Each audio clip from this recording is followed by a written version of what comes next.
Soloing across the fretboard. 1, 2, 3, 4.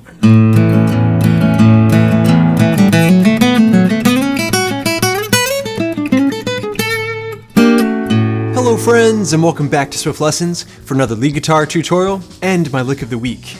The goal for this session is to teach you how to solo up and down the fretboard. And to do this, we're going to need to be able to visualize chord shapes up and down the neck. So I'm going to be showing you how to play the A major chord in all 5 caged shapes. Then from there, I'm going to show you the scale patterns that surround those shapes. Okay, so the major scale in 3 different positions. You can follow along using my tab at patreon.com/swiftlessons, become a member there, and gain access to a ton of extra resources for all my popular YouTube guitar lessons. Now, let's get started. Okay, close look at the fretboard, getting started with section 1 of this lesson, finding chord shapes across the fretboard.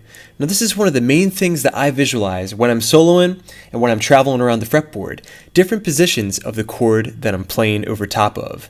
So if it was A major, I'd picture it here in its open position, but I'd also picture it in G position. This one's very, very important. Very uncomfortable chord shape that I'd never play, but all the notes that are inside of this chord are fair game for creating licks. I'd also picture the A chord in E position, transposing my E chord shape to the key of A. Okay, a whole ton of notes that are going to be useful for creating solos. Alright, I'd also have it in the D position, taking my D chord, bringing it up to the 9th fret, changing my fingers, finding the root on the 7th fret of the D string to find more notes that are going to be working over top of the key of A. Alright, then also I would have the C position of the A chord. Okay, so if I take a C chord, bring it up to an A note here on the 12th fret of the A string, switch my fingers around, and then bar the 9th fret, I've got another position of A major. Now this is all called your caged system. Okay, so finding the A major chord in 5 different positions. C, okay, A, G, E, and then, of course, D spells out the word caged. And that reveals a ton of notes and positions that you can play in over a given chord. Okay, very good everybody.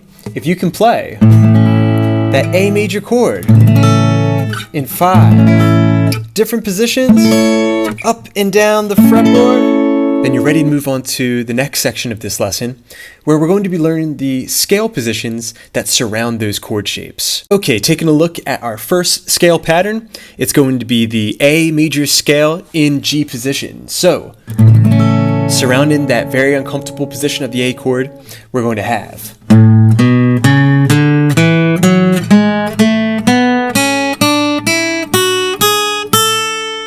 Alright, that was very simple. Low E string starts us off, 5. Onto the A string, 2, 4, 5. Onto the D string, 2, 4. Onto the G string, 1, 2 to finish the octave. Okay, that's an octave right there. Then we're going to have the 4th fret to get us started on the next octave. Onto the B string, we're going to have 2, 3, 5. Onto the high E string, 2, 4, 5. To complete another octave. You put all that together, we have, with the note names, A, B, C sharp, D, E, F sharp, G sharp, A, B, C sharp, D, E, F sharp, G sharp, and A. It's so important that you take the time to learn the names of the notes on the fretboard. Okay, now moving on to position number 2. Remember, you can follow along using my PDF study guide and tab at patreon.com/swiftlessons. Okay, this one's going to look and sound like this. It's called the common position, also called E position.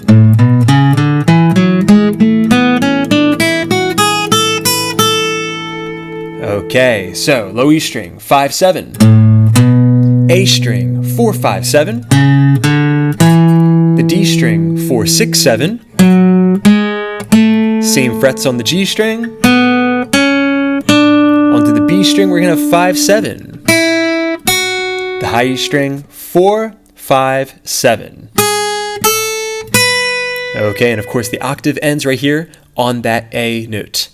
Okay, put all that together and we've got A, B, C sharp, D, E, F sharp, G sharp, A, B, C sharp, D, E, F sharp, G sharp, A, and then you can reach for another B. Okay, now moving on to the next scale pattern. Scale pattern number 3 is going to be the A major scale in C position. So outlining that C chord shape, it's going to look and sound like this.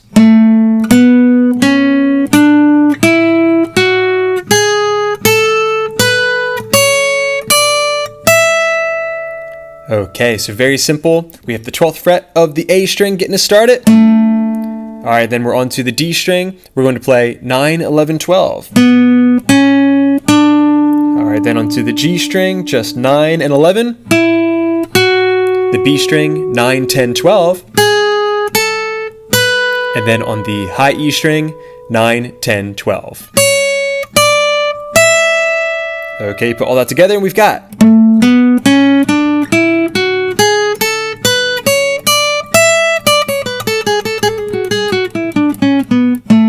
okay, another very powerful position of the major scale. Okay, very good everybody. You've got those chord shapes, you've got those scale patterns. Now you're ready to start experimenting, going up and down the fretboard with the lick of the week. It's going to sound like this first at full speed. 1, 2, 3, 4, and...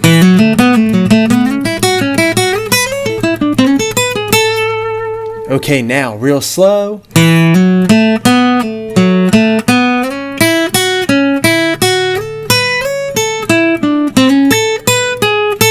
Okay, breaking that down, essentially we have 3 measures of music here that we have to learn. And it's very similar to something that you would hear in the song Amy by Pure Prairie League. It has a little bit of that bluegrass, kind of jam band kind of vibe to it. So the first measure is going to sound like this. Okay, so very common lick. We're going to hammer from 2 to 4 on the D string. Then we're going to play 2, 4 on the G. And then pull off back to 2. Alright, then back to 4 on the D string. And then 2, 4 on the G. I'm going to switch to my middle finger so I could slide up to the 6th fret to start the next measure. You put that together and we've got.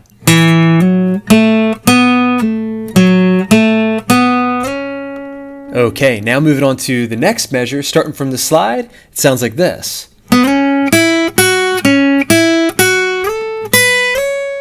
Okay, so we slid up to that 6th fret of the G string, then on the B string, 5, 7, 6 back on the G, and then 5, 7 again, slide up to 10, so far you have.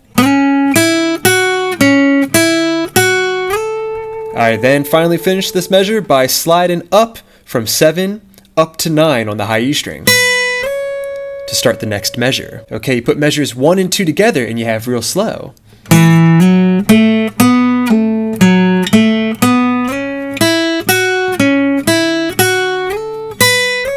Okay, now we're going into the 3rd measure, but real quick, just a recap of those positions. That first lick was right there inside that G shape position, right? Then that second measure was right inside the E shape.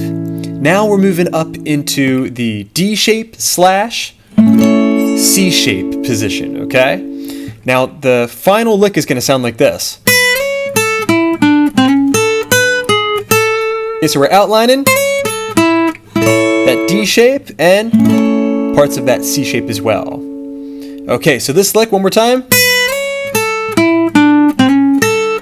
I'm going to borrow a note from another position. Alright, so I slid from 7 up to 9 on the high E. Alright, then I'm going to play the 10th fret of the B string, the 9th fret of the G string, as I outline that D shape, stretch my pinky to the 12th fret, then I'm going to slide from the 10th fret of the D string up to 11, Alright, that's kind of a classic bebop move. Alright, then back to the B string, string skipping. 10th fret, 12th fret, 13th fret of the G string, and then resolve on the A note. That would be right inside of that C shape and also the D shape. Okay, you put that third measure together and you've got.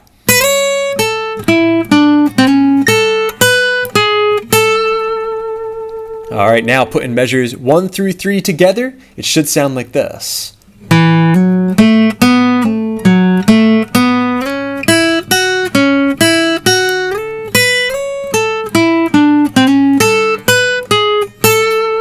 Alright, for your week of practice. Alright friends, thanks so much for checking out this lead guitar tutorial. I hope you enjoyed it. Let me know what you think in the comment section down below.